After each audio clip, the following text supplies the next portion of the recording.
Blog Talk Radio.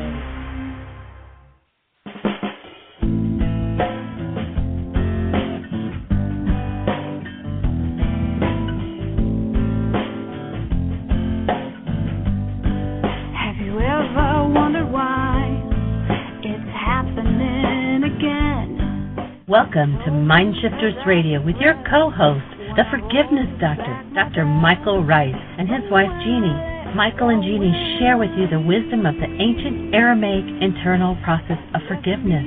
They offer tools and support 5 days a week from 2 to 3 p.m. Eastern Standard Time. They will support you in building a solid foundation within yourself to live into your love. In Aramaic, Rakhma. Michael is the author of Why Is This Happening to Me Again? For more information on Michael and Jeanie, please visit www.whyagain.com. And now your co-hosts, the Forgiveness Doctor, Dr. Michael and Jeanie Rice. And the truth that is rooted within me. Hi, and welcome to MindShifters Radio with the Forgiveness Doctor, Dr. Michael Rice. Today is Memorial Day 106. I'm getting an echo. I apologize for that. We already have a call, Michael, from area code 847 whenever you're ready for them. Awesome. Let's go with 847. Where are you calling from? What's your name? Oh, hi, Michael. It's Carrie. Well, hey there, young lady. Welcome. Hi. Thank you. For those who haven't met Carrie yet, Carrie is someone who was at several of our workshops in Chicago area and is doing a support group at the Center for Conscious Evolution in Cary, Illinois. Interesting, you're in Cary, named Carrie, and so it'll be easy for people to remember what the support group is. Cool. Yeah. Well, your first group was last night, I understand, and how did it go? Well, it went really well. The format that we're using is a format similar to Dr. Tim's format that he uses at Crystal Lake. So we spend about an hour looking at one of your DVDs, and we started with the basic one, Why Is This Happening to Me Again? And then we spend a little time talking about that, and some of the people there had been to your workshops and some of them hadn't, so it was kind of a mixed group. But all of the people who were there are involved in metaphysical studies and to some degree understand about personal responsibility and the mind to one degree or another. Yeah, so then we sat down and decided we would start to go through one of the worksheets and kind of see how that went. And people, I think... And how did that go? Well, how it went was that I realized that in order to provide guidance to others, I really needed to do more worksheets. I have done a few of them when I've been over to Dr. Tim's, but I have not really used them the way they're meant to be used. So I made a commitment last night to myself that today I would start doing the 5 a day for 40 days. That's awesome. That's awesome. Well, maybe you could call it that. I've spent, it's now noon in Chicago, and I've spent all morning doing 5 worksheets and doing a lot of avoidance as well. So it's taken me all morning. So I got well, to you know, that's that. the story of most people's lives. You know, really what you're working on doing, Carrie, is changing 1,000 generations of exactly that, avoidance. I don't want to deal with my life. What I want to do is blame everybody else. And when you start using the forgiveness process and touching into the parts of your mind that are hidden, it's not an easy process at first, especially. Once you kind of get the hang of it, it moves, and it's just awesome the way it cracks through things. But it is certainly a shocker at first. So congratulations. Yeah. I'm delighted for you. And the universe rejoices. Oh, good. I'm glad there's rejoicement there. Yes. I'm kind of feeling that I wanted to talk to you today for a couple of reasons, because I couldn't actually text you and say I had completed my 5 worksheets, because when I got to number 7 on all of them, I couldn't structure a loving goal. So I wanted to talk about that. And Great question. I mean, part of not being able to structure a loving goal was this whole thing about letting go of my goals. And I don't know if we could kind of walk through one of them or something, but my goals for myself after I got past my first worksheet and did some writing and found out that I actually needed to do like really hundreds of more worksheets on that, but letting go of the goal, and then it says then we have to create another goal. So I wanted to kind of talk with you a little bit about that, and then I did start tell today. You what, let's kind of go with one thing at a time. So let's start with that. And you said you were on your 7th worksheet. Are you the object of attention in each of those 7 worksheets? Not the first one. The first one was a trigger that kind of triggered all this stuff in myself that I got to see. Mm-hmm. So I don't know if we want to start there and then maybe. Yeah, sure. Let's start there. The reason why I asked is you talked about the goal for yourself, and one of the games that the what we call the non-being mind will play is that it'll start a worksheet, and then when you get down to number 3, it'll switch worksheets by looking at a goal for somebody or something else. So let's say the example I used in the Why Is This Happening to Me Again workshop, I'm doing a worksheet on this gal who's got a problem with her boss, and when she gets down to the goal in number 3, what she writes in order to avoid is, well, I just want a better life. So if she is doing a worksheet on life, which of course she could do, then I want a better life would be a perfect goal to put in there. But if she's doing a worksheet on the boss, she's actually switching issues. She's actually moving into another worksheet, which is a way of avoiding dealing with whatever underlies the dynamic with the boss. I see. So you want to make sure that in number 3, and this is almost universal when people first start doing worksheets, they'll start out one topic and have a goal that helps them to avoid that topic. So you want to make sure that you're looking at a goal you actually have for whoever, whatever you've named in number 1A. Yes, I see. Okay. Well, should we go through the first one then? Sure, let's do it. Yeah. Go for it. Okay. So my trigger, this is the stuff that's in my face, and it's turned out to be a big one. And I kind of knew it would. So you took the advice of starting with the small stuff, right? Absolutely. Oh dear. Okay. I will tell you. Go ahead. When people first start to get the idea that you can change the dynamics in everything in their lives, it's like, okay, well, I'm going for my major core issues, but one of the things I suggest is that you back off and put your major core issues on hold and start with the small stuff in order to build a skill. Nobody wants to build a skill. Everybody wants to do it the whole enchilada yesterday. But like any other skill, and in the workshop I use the example of, we have a 10-year-old child that says, Mom, Dad, I want to learn to play baseball. Okay, dear, here's the baseball bat, and I'm going to put you up in front of the pitcher for the New York Yankees. What's that 10-year-old girl going to do? Swing 15 times, say you can't hit a baseball with a baseball bat and quit. But you start with, showing her how to hold a bat. You show her how to swing the bat. You show her, you lob the ball to her until she starts to connect with it. And, building the skill, she'll be able to hit that pitcher from the New York Yankees. But to start out there isn't going to happen. So, it is best to start with the little stuff. And in a sense, that's a little bit of a trick question because even the little stuff leads to the big stuff. It's all built on an unconscious foundation. So it sure does. And I had for several years I've been doing this. There's this thing in the Lord's Prayer where it says, "Give us this day our daily bread." And what I understand, what is meaningful to me about it is bread is what we eat to give ourselves sustenance. But because this is a prayer for the soul and the spirit, the bread for the soul and the spirit is basically the forgiveness work.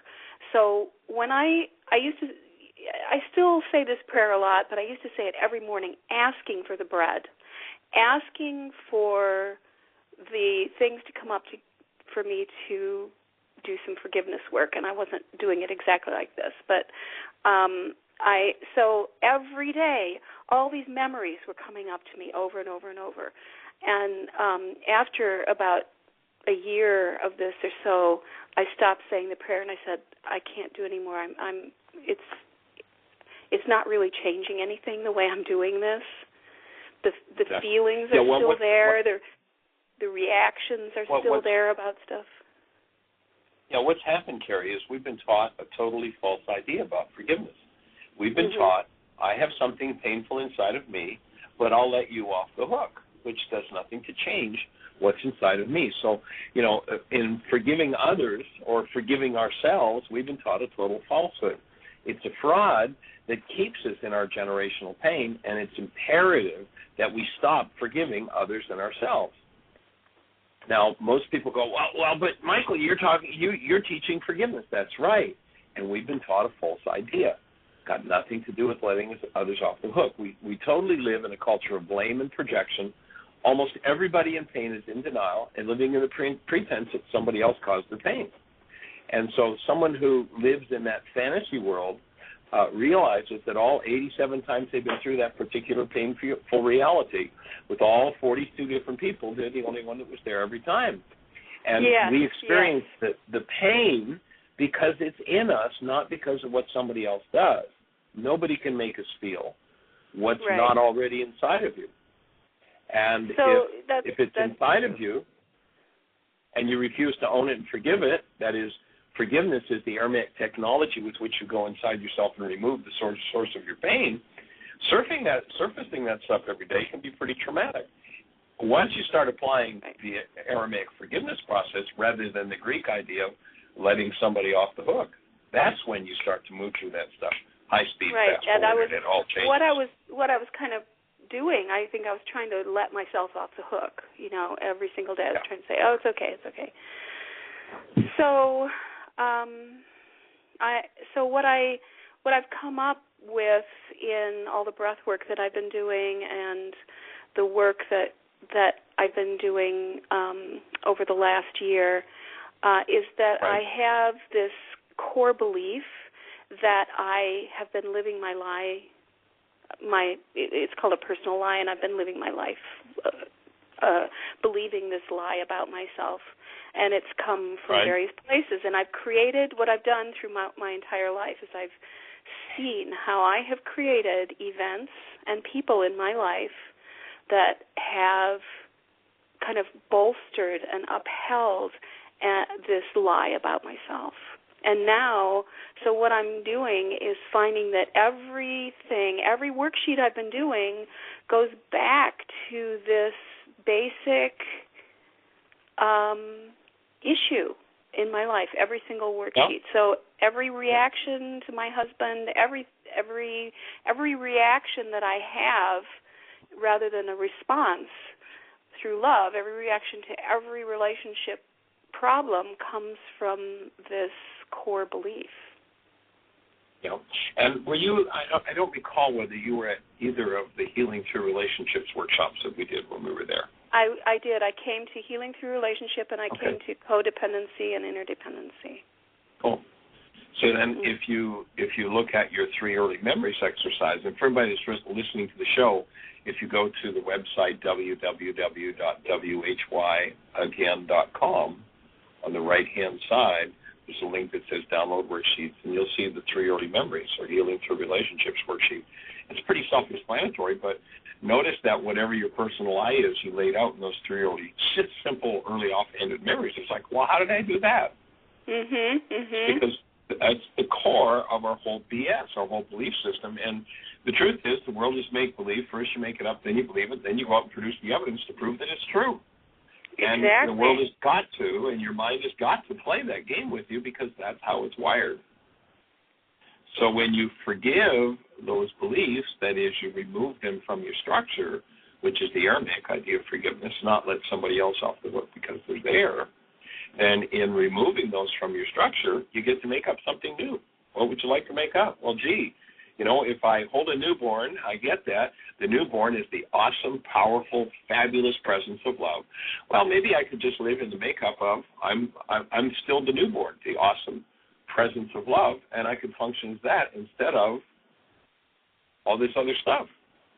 And all I have to do to bring that into my world of making it up, believing it, and then going out and producing the evidence that it's true is forgive, remove everything that goes against it. That's the real work. Yeah. So you're right on track. You're right in the middle of a perfect, awesome place. It's fabulous. And it's not Dr. Feelgood. No, that's the thing, isn't it? It's so that's what makes me jump up and say, "Oh, I have to go put the laundry in," or "I can't finish this worksheet now. I have to go eat something." Or when I finished when I got towards the end of the fifth one before I called, like 5 minutes before calling in, I was like, "Oh, I really, really want to go to sleep and go lie down now." So I called you instead. Oh, I remembered I had a letter that I was supposed to write to my great-grandmother 5 years ago. I better go write it now. Any excuse will do. Yep. Okay, yeah. So I've been watching myself. You're accessing some fabulous stuff. That's great. So, I can start with the little things like, my husband, when he hangs his towel up in the bathroom, there's two hooks on each door, and I take my wet towel and I hang it up on the two hooks, spread it out so that it dries. Well, he always hangs his up on one hook and then gets another towel the next day, and then so that he has a wet towel to come to in the morning, and then he needs to have a clean towel every day. So I find that mildly irritating. So mildly irritating? Right. So what I've discovered because I'm a Course in Miracles student for many, many years, is that really when I'm mildly irritated, there's the same level really of rage behind everything, so that I understand that there's no real level, and that I can say I'm mildly irritated, but it's just a different manifestation of the rage. Yeah. It's being held back, and you notice that, if you put this whole conversation in just a slightly different context.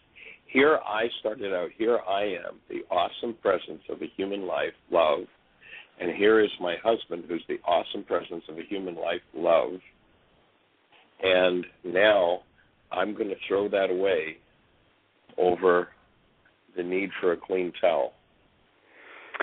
And the need to be right about every little thing.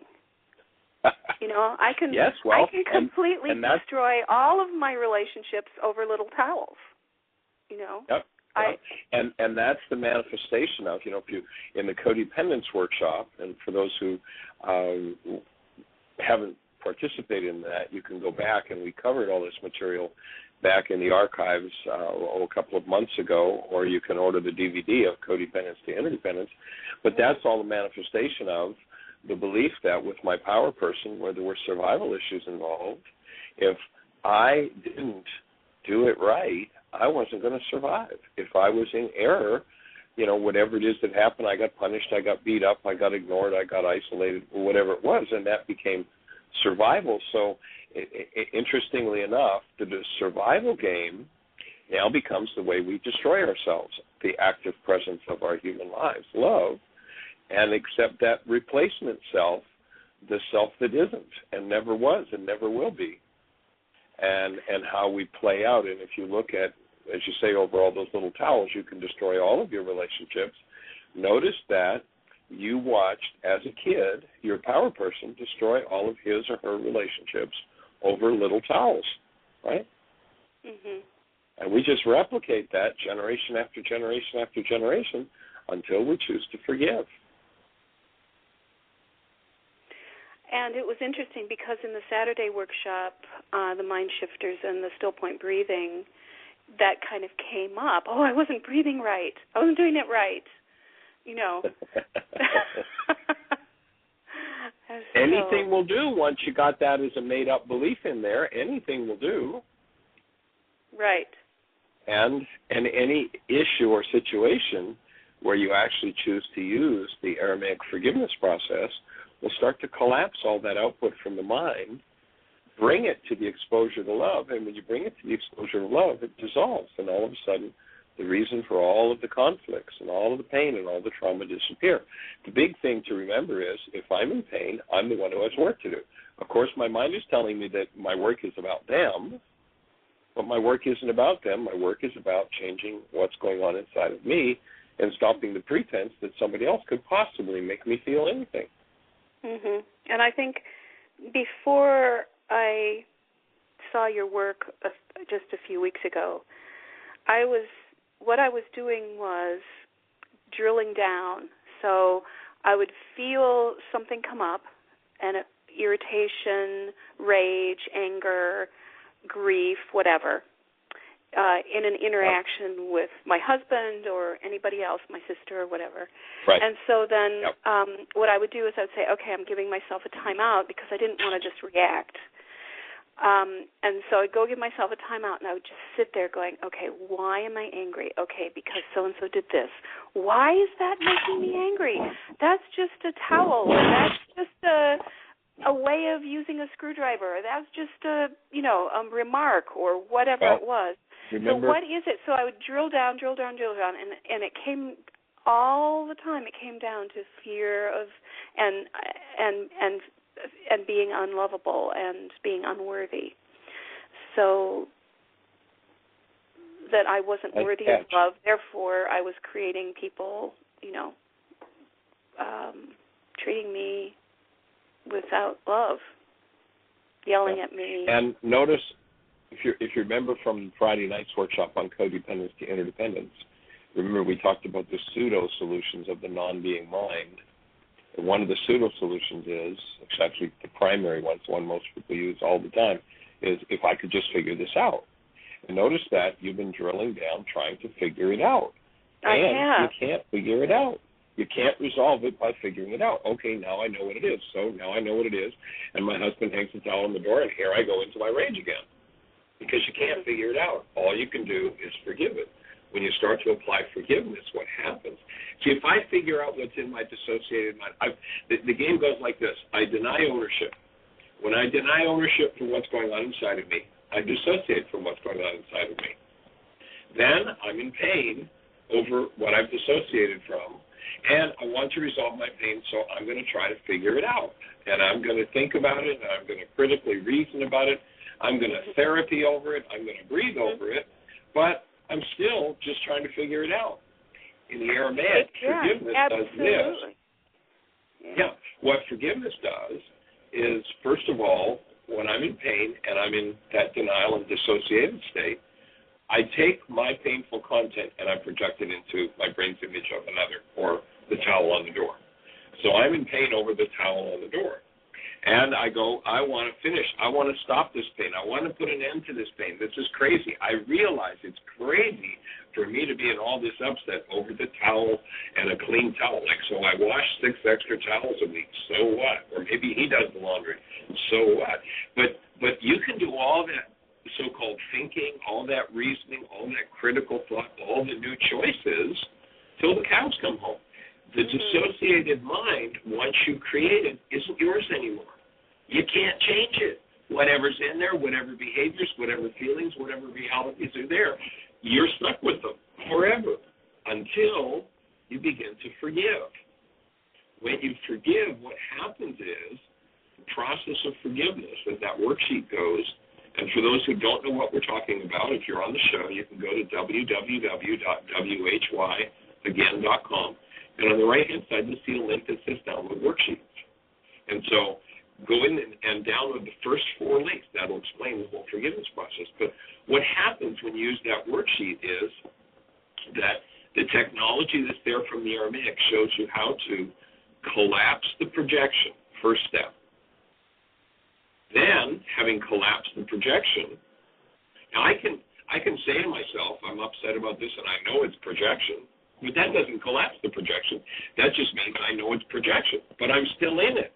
And I want to get out of it, but I can't change it. I mean, I could plaster it over with some affirmations and nice feelings and, oh, it's all wonderful, it's all okay, but the next time I look at the towel on the door or whatever the stimulus is, that dissociated state's still going to come up. So what happens when you forgive, when you apply that tool, you collapse the projection, that cracks open the dissociated mind. Now, instead of a mind that runs your life, creates your feelings, creates your thoughts, or from which you express your thoughts, instead of that, you now have direct access to it. Previous to the forgiveness process, I didn't have direct access. I had indirect access through my projections. Now I've collapsed my projections. I've opened the dissociated mind. I'm back in direct relationship. It's not Dr. Feelgood, but now this stuff is mine to change. I can throw out what I want to throw out. I bring the presence of love to that dissociated part that's now open, and it changes automatically. That's what happens with actual forgiveness. And the whole culture is out there telling everybody, just let everybody else off the hook. And that's, to me, that's the miracle of it. You know, that's it is absolutely. I'll tell you what, I've been working at this for 40 years. I started to work with the Aramaic forgiveness work a little better than 25 years ago. And it's really maybe the last 2 years that I feel like I'm really starting to understand it and to be able to teach it. And it is so awesome. It is just, I mean, the genius that's there is beyond belief. And it's difficult for people to get past the false belief that we've had just drummed into us over and over and over, forgive them. Everywhere in the Aramaic where you hear words like for instance, forgive them, Father, for they know not what they do. It doesn't say that in Aramaic. What it says is, forgive as to them. When we're told in Aramaic, forgive your brother, it doesn't say forgive your brother. It says, forgive as to them. What would that mean in the context of your child story? So Yeshua would say to you, forgive as to your husband and the towel on the door, which means the towel on the door and your husband doing this behavior brings something you've denied and dissociated from. Now you want to open and clean that out, throw that out, forgive as to what he's brought up for you, and now you're finished with that reality. And there may be many layers of it and many depths of it, which means that you might end up around any given issue doing 77 times 70 worksheets until you're truly done with that. Yep, oh my gosh. So awesome. So I thought I picked one that was kind of medium, but it turned out to be big. Right. So the first worksheet I did was on my husband, and so he's my trigger and my gift. So what happened is that I have been sick, really sick, since January on and off with bronchitis and coughing, which I've never, ever had in my entire life before, and I've had it 3 times since then. And I understand that, you know, one of the things that causes bronchitis is like a toxic family relationship, and the coughing is this need to express myself. Hold it. Whoa. Take an intermission there for a second. I would offer it is not a toxic family relationship. That's more denial, dissociation. See, the problem's outside of me. It's the toxic family relationship. No, what's happening for you is going on inside of your lungs and your bronchials. It is. There's an energy there that you've denied and dissociated from. Got nothing to do with the toxic family relationship. It's got to do with the toxicity in yourself that you've denied and dissociated from that you need to recapture. And whenever somebody's in physical pain, they're in physical pain because they are denying something that they don't want to deal with. They're locking it down in tissue, and then they've got somebody to blame. You know, well, I just have to get away from them, and then I won't have this pain anymore. But what's going on in my tissue structure is always a reflection of what's going on in my tissue structure. And when I pretend it's outside of me, I can't fix it. And I have truly recognized that because a couple of weeks ago then I decided I needed to speak my truth. And so I told him I couldn't take the relationship anymore how it was. I couldn't live in it how it was. And he had said to me that he wasn't going to do counseling, he wasn't going to do any work, he wasn't going to do anything over the last few years. So I decided that it was just time for me to leave. So what happened was he got pretty traditional. So he responded in a way that I did not expect, and is going to counseling, wants to do all this stuff, so He's ready to do some work. He is, however, he's avoiding it by, so what I put on my worksheet is that Jim is depressed, Jim is tired, Jim is in his drama and has no energy to heal it.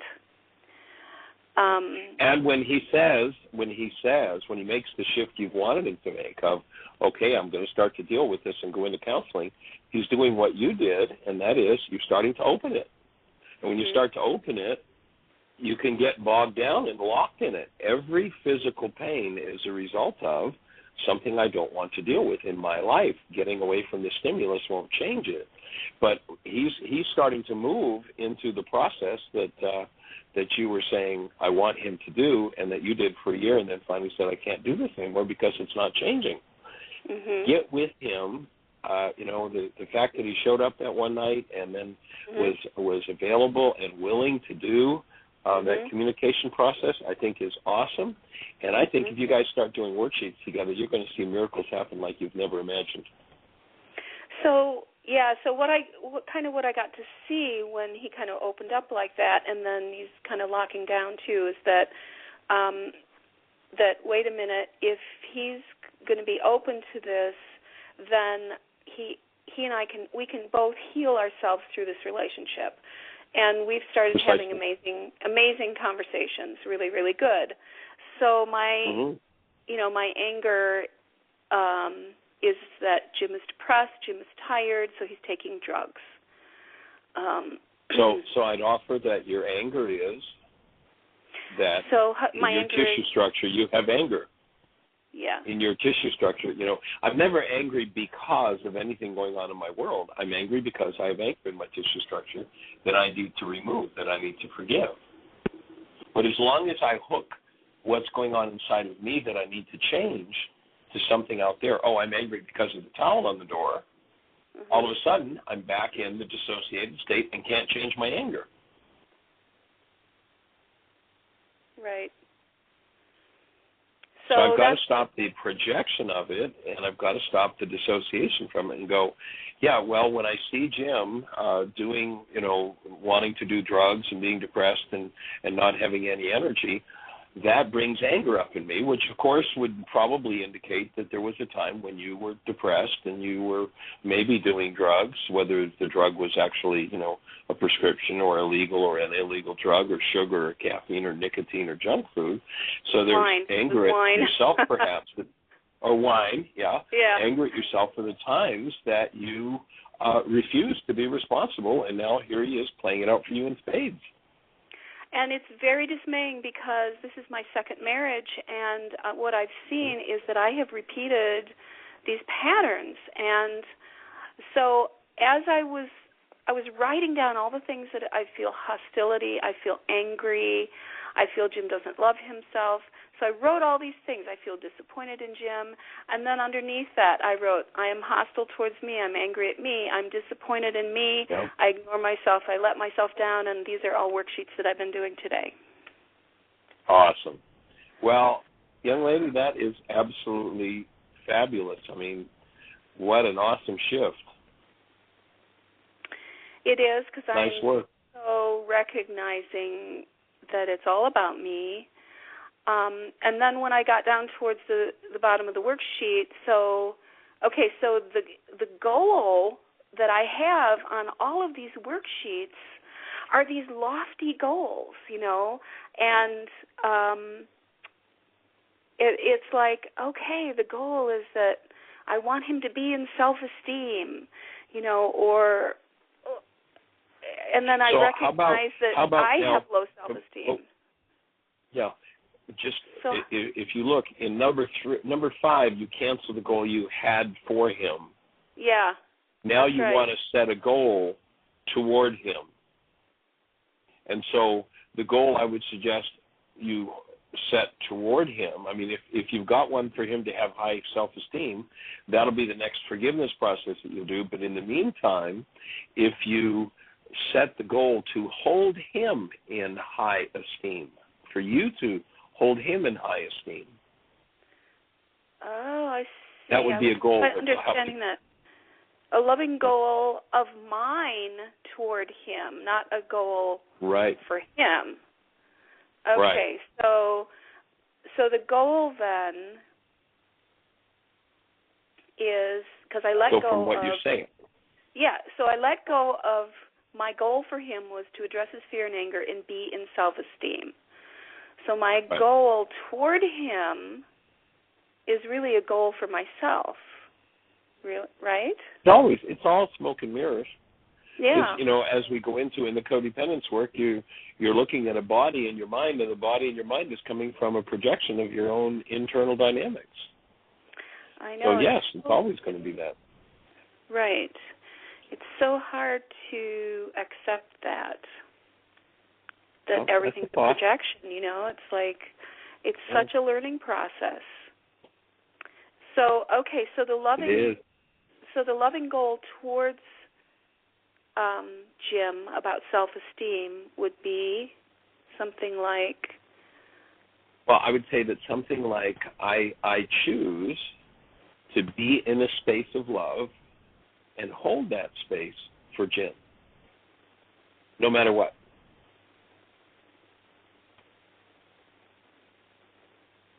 Are you breathing? Yeah. You were not. You're right. So notice that thought brings the next layer of what you're going to need to deal with right to the surface, and the tendency is to unconsciously shut the breath down and go back into the dissociated state. So there's your next worksheet. You're right on track. That's awesome. Right. So the no matter what is what had me kind of hold my breath there, because I feel like I don't want to make any promises to him.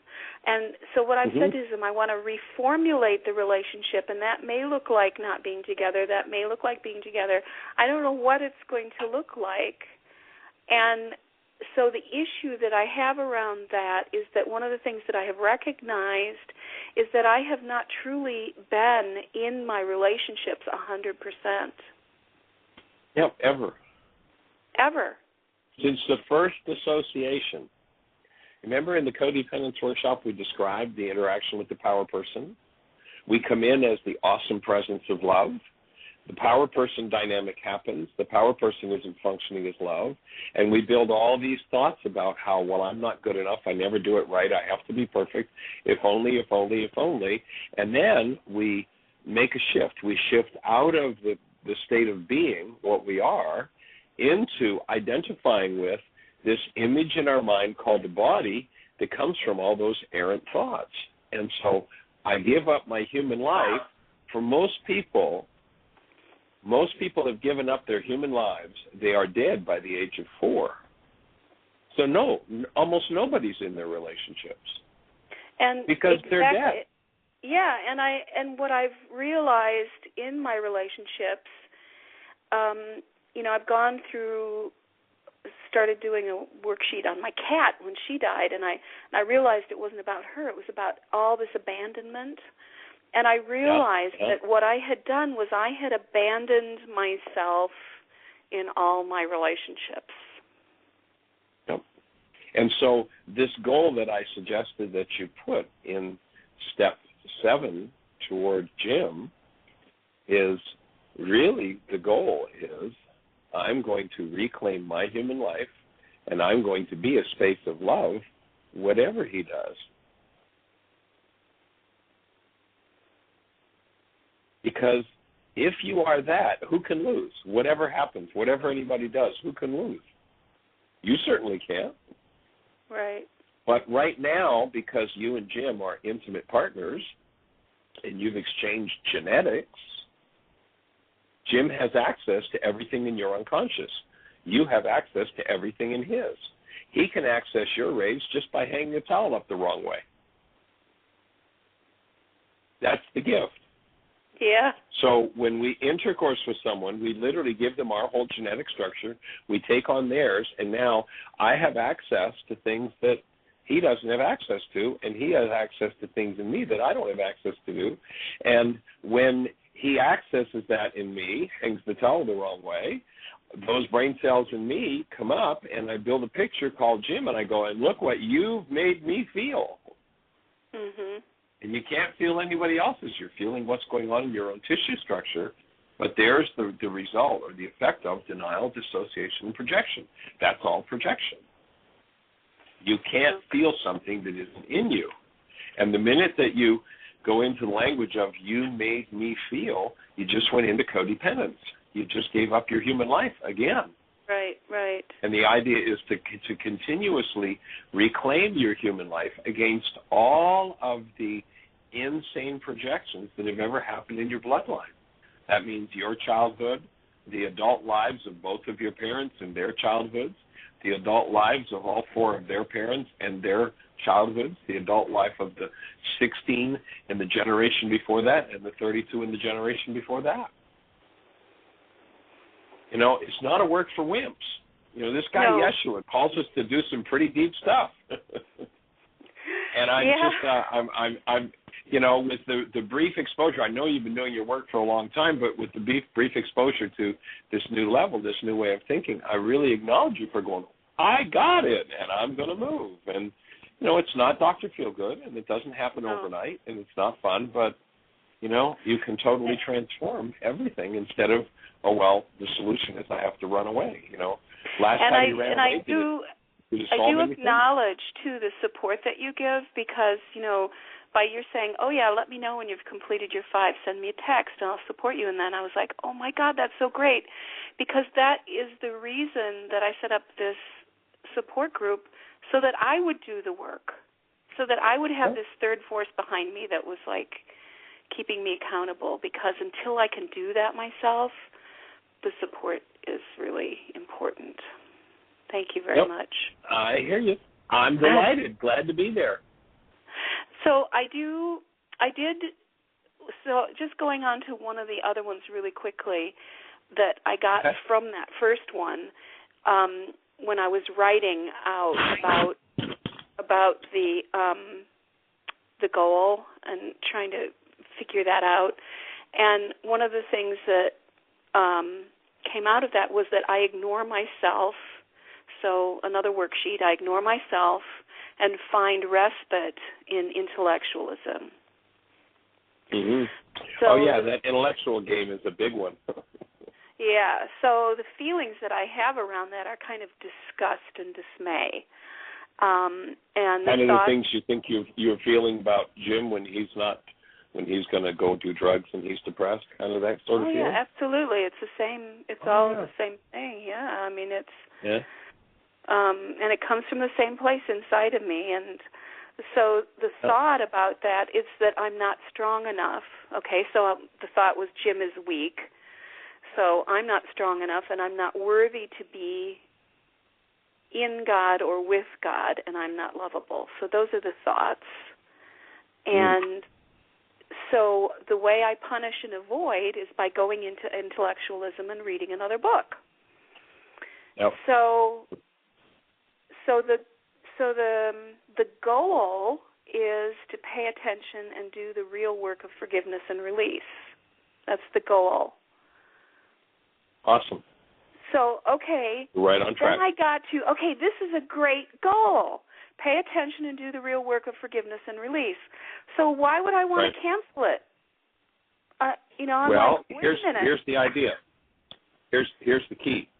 If I set a goal, and it's the most awesome goal in the world, and it accesses a part of my mind that holds hostility or fear, my intelligence is reduced. Any goal that I load into my mind that shows me my dissociated hostility and fear, I cancel, not because I don't deserve it, not because I don't want it, not because it isn't a wonderful goal, But because every time I load it in my mind, it shows me a part of my mind that needs to be healed, and this is how I heal that part of my mind. One of the things that I came up with when I was kind of writing about that was that I have a spiritual ego that wants to be more spiritual. Mm-hmm. And then I was thinking, gosh, Michael never talks about the ego. He always talks about the being mind and the non-being mind and the replicate mind, but he never talks about the ego. So then I was like, well, the conscious ego is my friend, otherwise I couldn't function in the world. But there is a part of the ego that the Course in Miracles calls the insanity. So I was like, okay, if I'm going into intellectualism in my spiritual work, I'm really ignoring myself and just doing the mind-brain work and not the real work. So that was one thing that came up about. And the ego, I like to use the acronym EGO, edging God out. Anything in us that removes love is defined as ego, and it's all useless. It's all useless. If we stop using that stuff to edge love out and we bring the presence of our human lives, love to that, then it's just data. It's just information. Oh, we had this experience 20 years ago. Is this experience valid? Is this information useful? I don't have to reinvent the wheel. Oh, this is useful, great. But it isn't ego at that point. You remember Yeshua talks about who thought it not robbery to be equal with God and yet remain humble. In other words, he didn't go into an ego trip over it. It was just, oh, here's information. So the stuff that yesterday was ego, when you live out of being, just becomes information. I've got some good data from that experience. Is it useful? Am I going to use it today? No? Okay. Then I'll discard it. Whereas people who live in their egos, that information runs them, and they have no choice over it. Mm-hmm. Paul does a great job of describing how the ego works. At one point, you remember, he says, why is it the things I would do, I cannot do? Mm-hmm. That is, he's written about and wants to live his love. He knows that's the key. He says, why is it the things I would do, I cannot do, and the things I hate are what I do? So that's where the ego, the non-being mind, the hostility and fear is in control.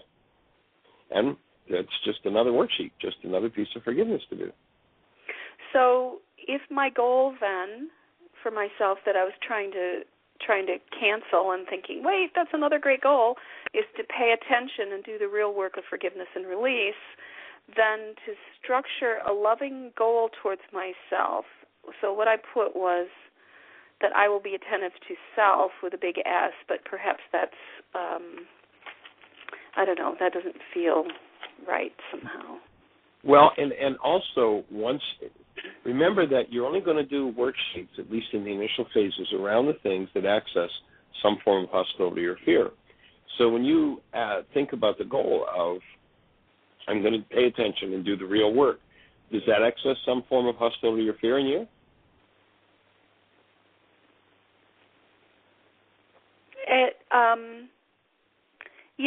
I guess what it does is that I have this unworthiness thing, and that was my next worksheet. What's that?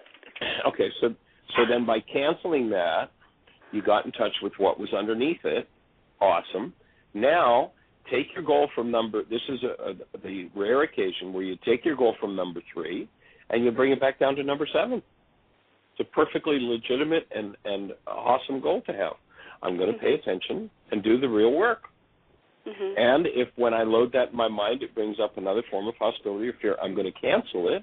And if it just supports me in moving forward and motivating me and doing the behaviors of paying attention to do my real work, then it's serving the purpose of a genuine goal rather than locking me into my dissociated state. So, oftentimes the goal is a red herring. It isn't what you really want at all. That's just what the non-being mind, or what you were calling the ego mind, is saying you want. And when you cancel it, it's like, well, that was a red herring. I don't want that. That's garbage anyway. But in this case, you've got a genuine goal that will serve you and support you well, and every time it accesses any form of hostility or fear, you cancel it. Otherwise, you just maintain that goal and move forward with that as a motivator in your life. Okay. That sounds good. All right. So I've got this last one that I'm working on today about I'm hostile towards myself. So how can I, if I'm hostile towards myself, how can I actually do that? How can I be attentive to self and do the real work? Well, I look at the circumstance in which I'm hostile towards self. So what's the situation? I look at the towel on the door, and instead of being angry at Jim, I get angry at myself because I've got anger over the towel on the door. Yeah. So beat myself the goal up. for me, so the goal for me there would be, I want to hold a space of liberty for Jim and be at peace whatever he does. That's the goal that would be driving that one. So then forgiveness would entail canceling that goal and looking underneath at what's really going on. Yeah. And, starting to undo the beliefs that I don't deserve to be blessed, I don't deserve to be taken care of, I don't deserve attention, and I'm not the active presence of love. So they'd be the realities that you'd be forgiving, removing from your tissue structure.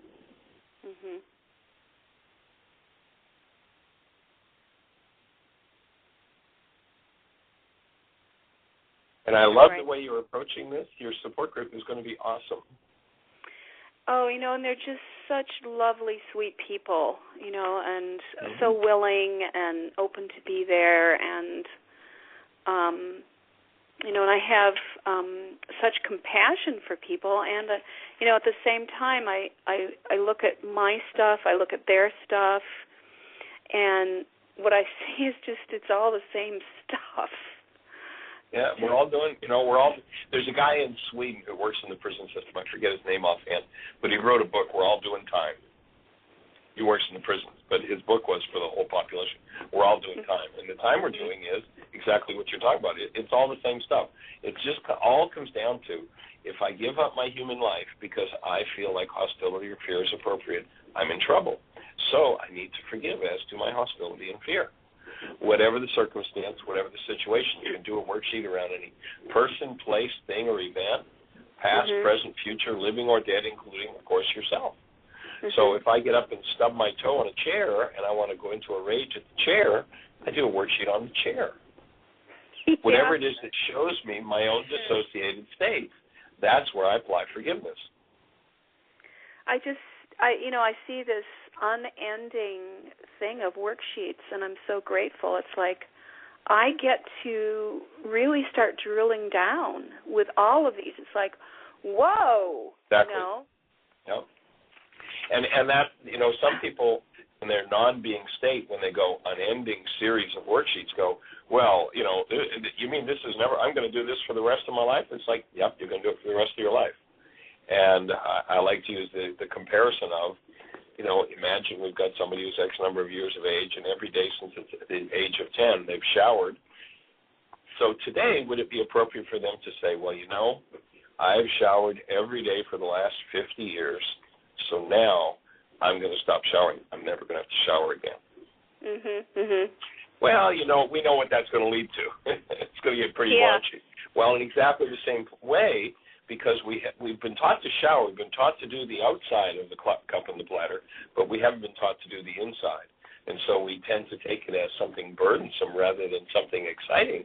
And, in the same way I'm going to shower my body every day, I'm going to clean my mind every day. Elsewise, if I don't shower my body, I'm going to get into a stinking body. And if I don't shower my mind, I'm going to get into stinking thinking. So, I just make a selection that I'm going to do my work every day. And as I do, I clear out the generational garbage and I embody a human life, awesome presence of Michael, active love. Jim and I were sitting yesterday afternoon and talking, and I said, let's go get our marriage vows. Because I remembered you said something about, how many people had read their marriage vows ever, much less daily. So I went and dug them out. They're 16 years old, and I don't think we've looked at them since then. And it was so sweet to read through them. I changed one thing on it. But then this morning, your sheet called Commitment to Myself that you have. And then I said, let's read this every day. So I'm getting up early with him. Sometimes he gets up real early, go to the gym like at 4:30, 5 o'clock. So I'm getting up early with him, and we're reading this every day. That's together. Awesome.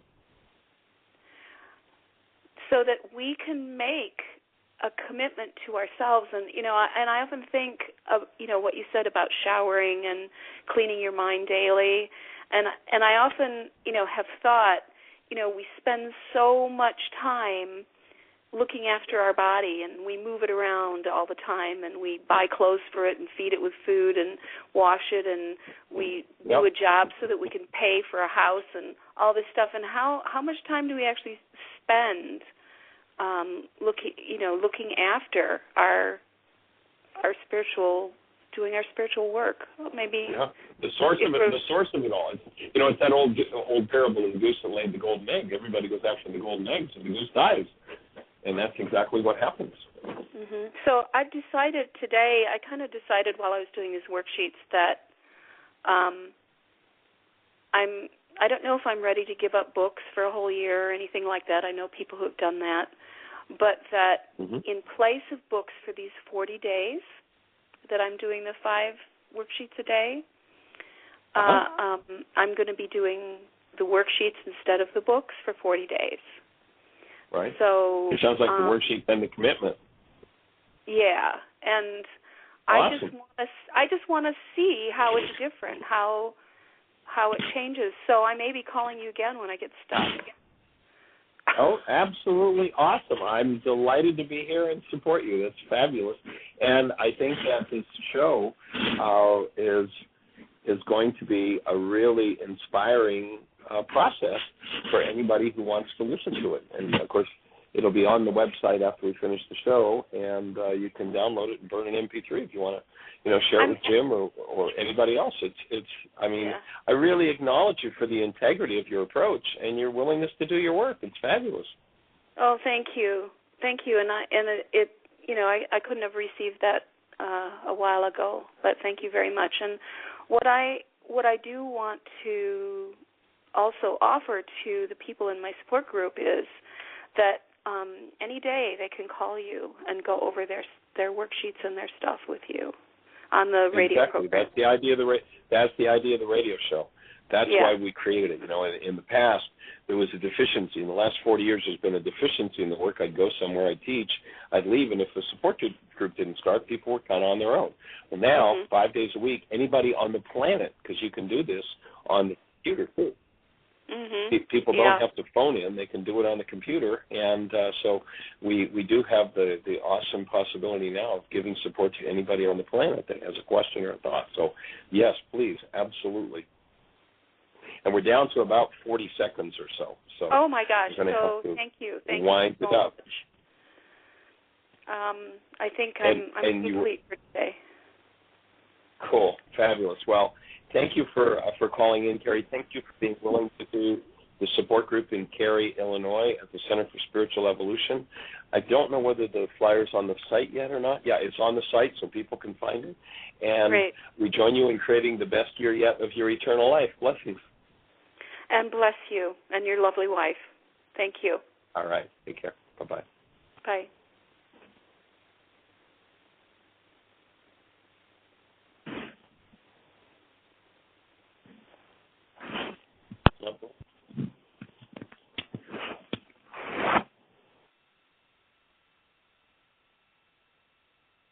Well, if anybody's still listening, we're having a little bit of a technical challenge in getting our outro to play. So it looks like it probably is not going to play. But we're playing, and we're delighted to be playing with you and supporting you in creating the absolute best year yet of your eternal life. Blessings. Bring a stranger to the show tomorrow.